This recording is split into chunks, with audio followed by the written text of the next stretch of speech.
Esto me confirman, por favor, que se está observando la pantalla completa. Confirmado, ingeniero. Sí, ingeniero. Sí, ingeniero. Ok.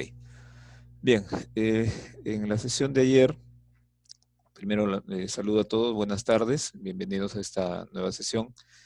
En la sesión de ayer hemos revisado algunos conceptos iniciales que nos permiten precisamente desarrollar un poco ya de teoría y aplicación sobre lo que es el diseño de zapatas, o de cimentaciones en general. Existe el concepto de presión de trabajo o presión admisible. Básicamente esta presión nos la va a entregar el estudio de mecánica de suelos. El estudio de mecánica de suelos nos va a decir cuál es el esfuerzo admisible del material, del suelo. Entonces se le suele llamar como presión admisible, como presión de trabajo o esfuerzo admisible, con cualquiera de esos términos. Y normalmente esa presión admisible, que a veces se representa por Q sub A, es igual a una presión última, es decir, aquella que podría provocar la falla en el suelo, dividida entre un factor de seguridad. Ya ese es otro tema importante que deben tener presente, ¿no? Porque la presión con que el suelo llega a fallar realmente es una presión mucho más grande, dividida entre este factor de seguridad es que nos arroja la presión admisible. Los otros términos ya los hemos desarrollado. Estuvimos hablando sobre las fuerzas en las zapatas. Entonces vamos a presentar un caso. El caso es, por ejemplo, el de la columna ubicada en la intersección de los ejes 1B. Esa columna con su zapata han sido extraídas. Aquí donde estoy colocando el check.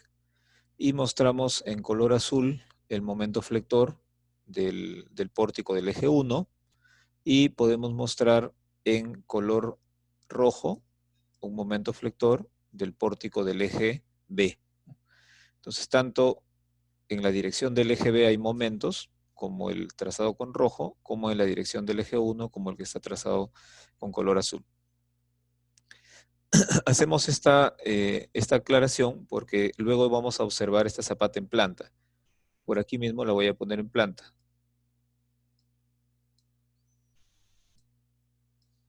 Ahí estaría la zapata. Este, por ejemplo, sería el eje número 1 y este sería el eje B. Entonces el eje B está pasando por aquí y el eje 1 está pasando en esta otra dirección, ¿no? Estamos hablando de estos dos ejes, el 1 y el B. Normalmente lo que ustedes realizan en un análisis estructural es averiguar los momentos, ¿no? En este caso el momento en la base, ¿no? Para una y otra dirección, y adicionalmente averiguan una carga axial, una carga vertical P. Bien, esta carga axial junto a los momentos son las fuerzas de diseño para esta zapata, para la zapata que hemos dibujado en planta. Una manera, a ver, parece que, okay. Una manera de poder diseñar esta zapata es utilizar lo que ustedes conocen en estática como sistema equivalente. Entonces, yo conozco que justo aquí en el centro, en el eje de la columna, miren, la columna tiene un eje, y en este caso particular lo estoy haciendo coincidir con el eje de la zapata. Una forma es graficar ahí los momentos. Por ejemplo, este sería un momento así con doble cabeza, doble flecha. Este sería el azul, perdón, el rojo. Y el azul está girando en esta dirección. Este sería el vector momento. Y en este caso, la doble cabeza iría así. Entonces, en el dibujo que he colocado en la esquina superior izquierda, estoy representando los dos momentos, el momento en color azul, o M22, que estaría representado aquí con el numerito 2, y el otro momento que es el M33, que estaría representado aquí con un número 3. Y además la carga axial que está cayendo justo en este punto. Entonces les decía, este sistema que es el sistema real, yo lo puedo reemplazar por un sistema equivalente en estática. Ese sistema equivalente, si trazo por aquí la zapata nuevamente, respetando siempre los mismos ejes, puedo reemplazarlo por, en lugar de tener dos momentos y una carga axial, lo puedo reemplazar por solamente una carga axial, por ejemplo, ubicada aquí, en este punto rojo. Ahí estaría ubicada la carga axial. Esa carga está separada una distancia, una excentricidad desde el eje B y está separada otra excentricidad desde el eje 1 que le habíamos llamado. Entonces, el sistema dibujado en la parte baja, en donde solo tengo una fuerza axial, es un sistema equivalente con el sistema de la parte superior que tenía tres fuerzas. Nosotros cuando pasamos a diseñar utilizamos estos sistemas equivalentes que nos simplifican el trabajo. Entonces ahora vamos a continuar. Vamos a ver si...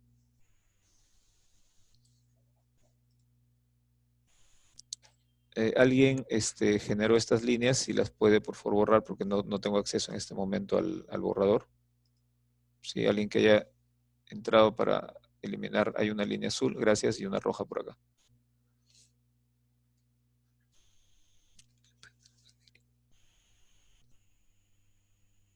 Hay una línea roja en el lado izquierdo, por favor.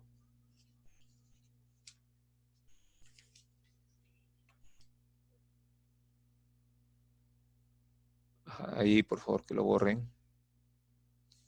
Al lado izquierdo. Hay un estudiante que debe haber ingresado al...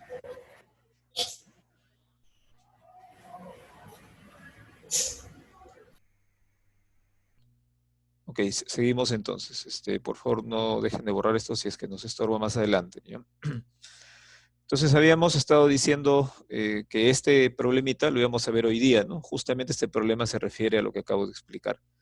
En el eje de la columna, que en este problema coincide con el eje de la zapata, están llegando una fuerza axial y dos momentos. Un momento se le ha llamado MX, que se dibujaría en el plano XZ, digamos, y otro momento, el MY, que se dibujaría en el plano YZ.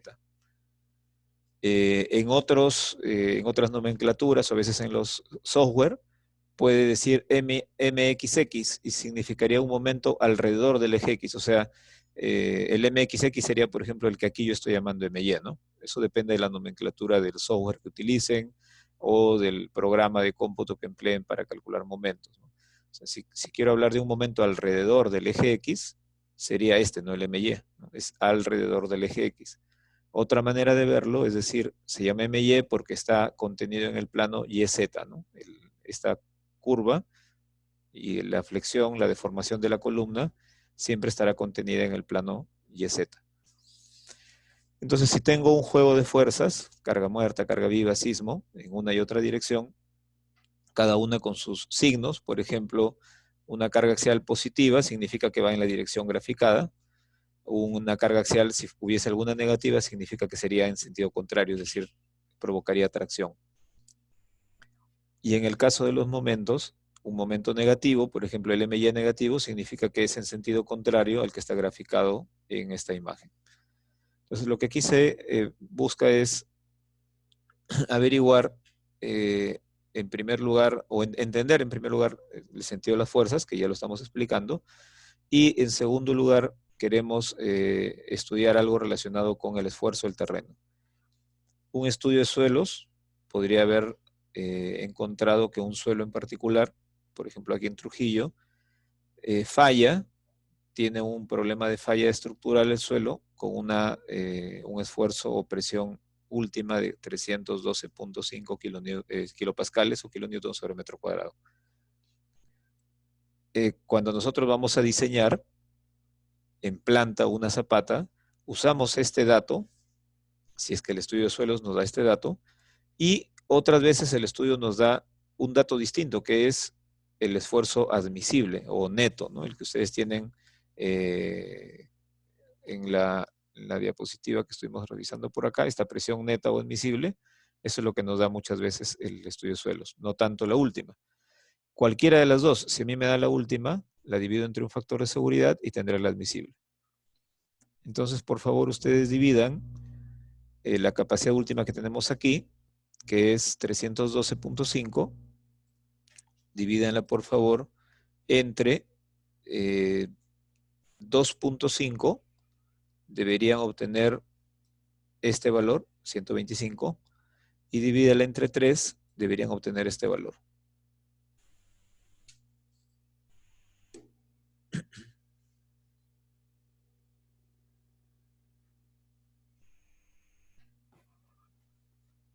Correcto.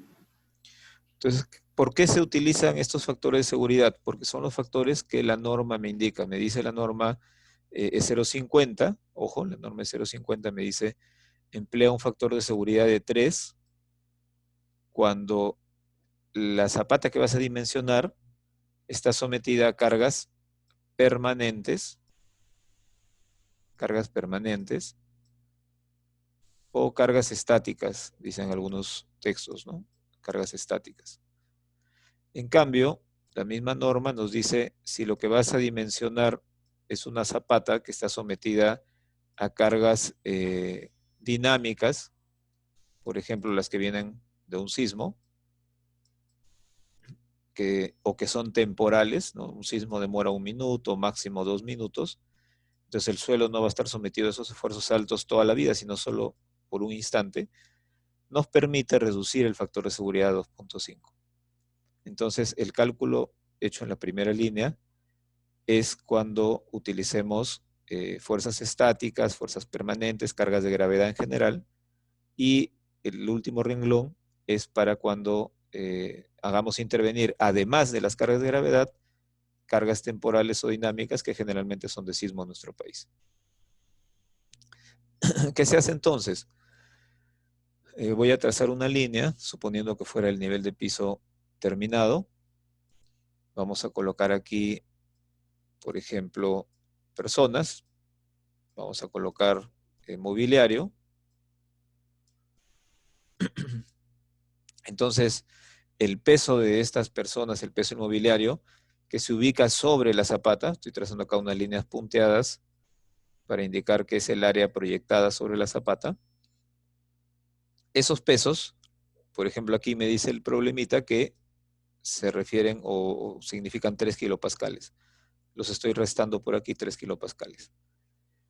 Y además, el peso del terreno que está encima de la zapata y el peso propio de la zapata, el peso del concreto, ambos materiales, el suelo y el concreto, están generando una presión aquí en la base.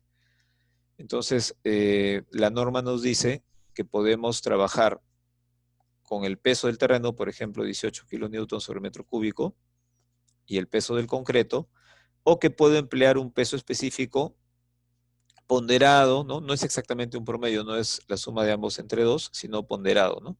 Por ejemplo, en el gráfico, ¿qué hay más? ¿Hay más suelo o más concreto en el gráfico? Ustedes ven que hay mayor cantidad de suelo y menos cantidad de concreto. Entonces, el promedio ponderado, digamos aquí, tendría que estar del promedio normal, tendría que estar más pegado al peso del suelo, ¿no? Entonces, a veces se les da como dato esto, ¿no? Como en realidad no es que sea un dato fijo, y en este problema lo hemos puesto aquí, ¿no? Peso promedio, considerar 21 kilonewtons sobre metro cúbico. Pero muchas veces queda el criterio del calculista, a veces colocamos 20, a veces 21, a veces 22, ¿no? Entre esos límites. ¿Qué estamos haciendo entonces? Estamos, perdón, creo que ya se pudo actualizar la versión ilimitada, sí, parece que sí es. ¿Qué estamos haciendo entonces? Lo que estamos haciendo es restando a la capacidad de 104, 125, que es la capacidad admisible, que ya hemos indicado cómo lo obtenemos, le restamos 1,8, aquí faltó una coma, un punto decimal, que es esta altura total, 1,8, estaba aquí como dato el de su F, por el peso de ese material, ¿no? Y hemos dicho que ese peso es 21 en promedio. Y le restamos también la carga de 3 kilopascales que está encima, ¿no? Siempre en el piso terminado, ¿no? Porque ya los pesos del techo 1, techo 2, techo 3 hacia arriba ya lo hemos considerado en la carga P.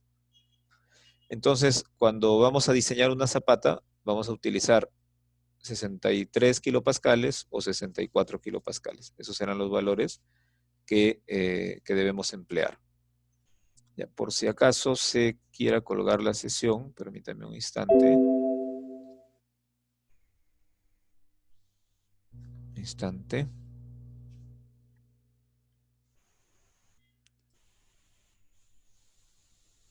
Les voy a compartir este otro link.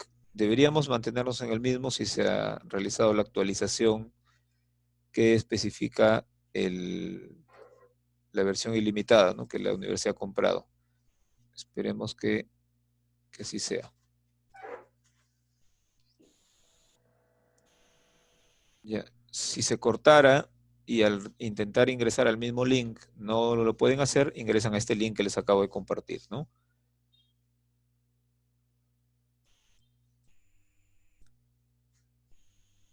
Permítame ingresar a ver si la actualización se hace efectiva automáticamente.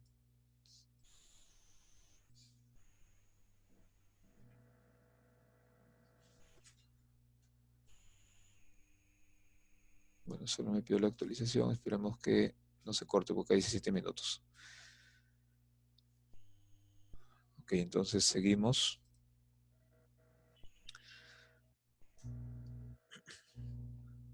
Entonces en el problema estamos calculando ya la carga de servicio, que no es otra cosa que sumar las cargas sin amplificar, muerta y viva, para esta primera aplicación. Estamos hablando solo carga muerta y solo carga viva. En la siguiente ya trabajamos con carga muerta, carga viva y sismo en una dirección. Y en la otra, carga muerta, carga viva, menos el sismo en la misma dirección. Ustedes van a encontrar siempre que hay una carga de servicio, un momento de servicio en la dirección X, otro momento en la dirección Y. Y como les adelantaba, van a aparecer lo que se llama excentricidades. ¿Qué es una excentricidad? Es un concepto que simplemente equivale a dividir el momento que se presenta entre la carga axial que está acompañándolo. Entonces, si ustedes dividen, por ejemplo, 74 entre 575, van a encontrar 0,13. Y si dividen 5,9 entre 75, van a encontrar 0,01 en metros. Entonces, el sistema equivalente es un sistema en donde tengo a la zapata, a la columna, y la carga está llegando en una posición distinta al eje de la zapata. Hasta aquí quisiera saber si tienen alguna inquietud.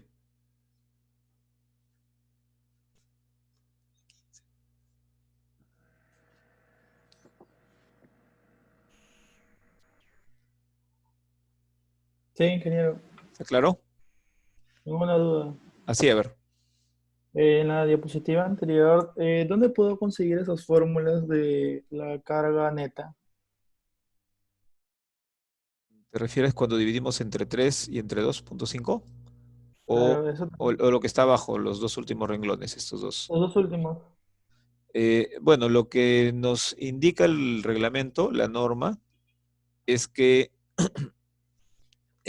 trabajamos primero, en la norma sí aparece el 2,5 y el 3, con lo cual hallamos este esfuerzo admisible. Este esfuerzo admisible está tal cual en la norma 0,50.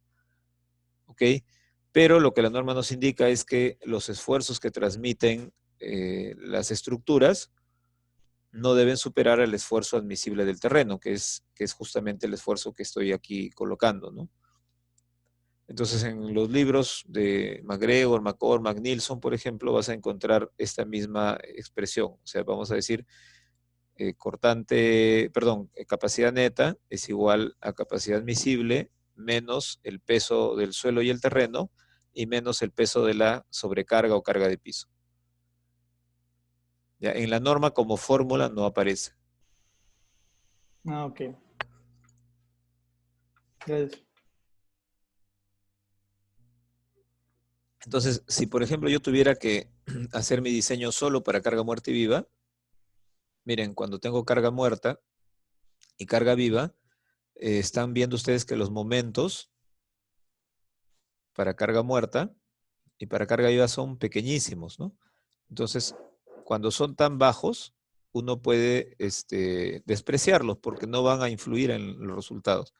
Entonces, si contra 440 tengo 0.6, estos son valores muy pequeños. Entonces, en ese instante yo estoy trabajando solamente con la carga P, ¿no? Por eso aquí estoy sumando muerta y viva.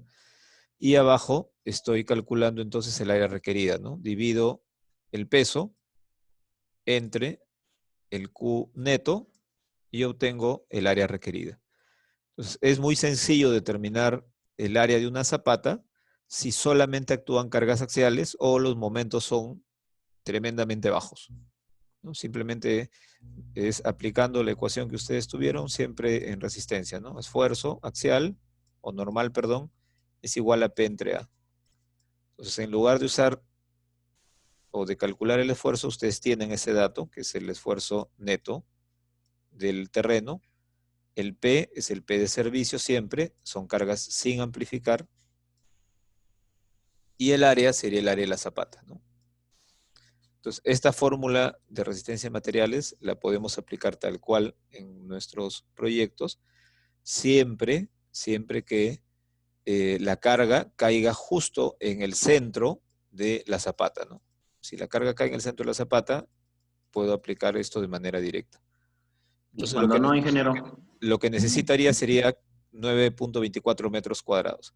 ¿Qué sucede cuando tenemos, como en este caso, ya momentos de importancia, ¿no? Estos momentos, al dividir, ¿no? Perdón.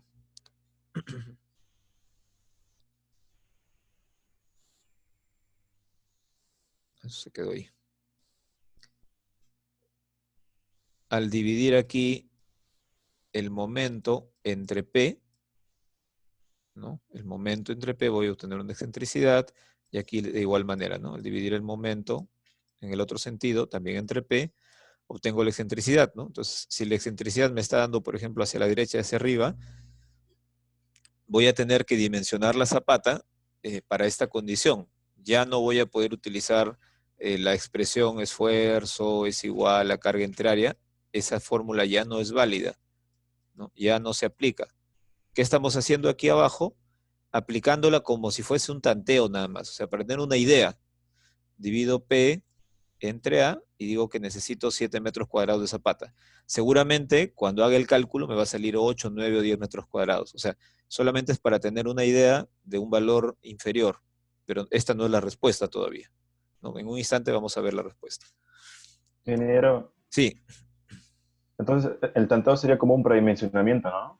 no es un predimensionamiento porque a partir de aquí, por ejemplo, yo puedo decir lo siguiente, puedo decir voy a trabajar aquí con 4 metros y, por ejemplo, por decir acá con 2 metros 50, ¿no? Le estoy colocando 10 metros cuadrados, eso para mí es un predimensionamiento, o haberle puesto aquí 350, por ejemplo, ¿no? O sea, haberle colocado un par de dimensiones, estas son predimensionadas, que superen a esta área. O sea, no quiere decir que si acá hay 7, yo voy a poner exacto un número que me dé 7. No, no, porque sé que no me va a pasar. Si hay excentricidad, jamás va a pasar con este valor, ¿no? Siempre va a pasar con un valor mayor. ¿Cuánto mayor? Para eso les pedí que hagan unas hojitas que ahora las vamos a compartir. Entonces, ahora es solamente para que tengan una idea. Ahorita vamos a entrar a que ustedes hagan los números y se van dando cuenta. Ingeniero, ese tanteo no sirve solamente para tener una referencia del área mínima. Sí, entonces, Mucho ¿por más. qué?